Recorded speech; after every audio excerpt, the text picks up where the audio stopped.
ఇప్పుడు ఏం చెప్పు వాంచని కాలు మొక్కలే సంజయ్. ఈసారి కేసీఆర్ రాకపోయాగా ఎలక్షన్లా. కేసీఆర్ రాలనే, కేసీఆర్కి ఏ మనసు ఉండే నాకు ఎత్తామని కేసీఆర్ కారకే వేసింది నేను.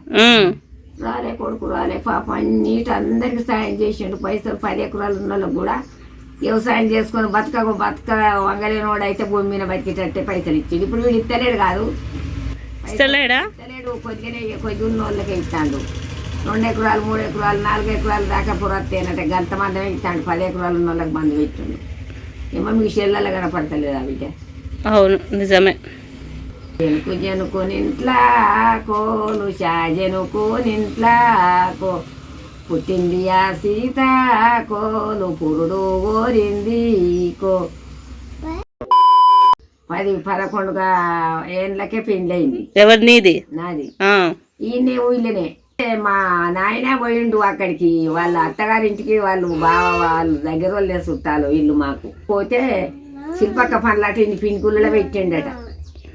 మా మామ వాళ్ళు పెట్టి మా నాయన పేరు ఐలయ్య. శిల్పక్క పండు పెట్టి నువ్వు నీ బిడ్డనిస్తావా మా కొడుకు మా చంద్రయ్యకు. మరి నీకు పెళ్లి చేసుకోవడం ఇష్టమేనా తాతనే? ఇష్టం లేదు, మా అయ్యాను మా వీళ్ళే ఎగబడి చేసిండు. మరి నువ్వు పెళ్ళైనాక తిట్టుకున్నావా? ఎందుకు చేసిరు వీళ్ళు నాకు ఈ పెళ్ళి అని? మంచివాడే, మర్యాద మనిషి.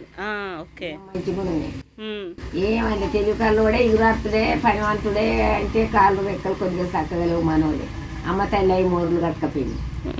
మంచివాడే, మంచి ముఖం చక్కగానే ఉన్నది, మంచిగానే ఉన్నాడు. ఆమె అనేది రావే పోయాని అనకనే పోయి మంచివాడే తాత. కాలు చేతులు వంకర కొద్దిగా ఉన్నాయి అన్నట్టే కానీ ఆయనే ఏం మాట అనకపోయి తిట్టకపోయి. నేను పనులు బాగా చేసుకొచ్చేది.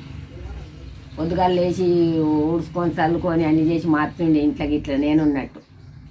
నేను ఏమి అనలే, పెద్దలు చేసిన పెళ్లి చేసుకున్నా, ఏమి అనలే పొల్లను నేను.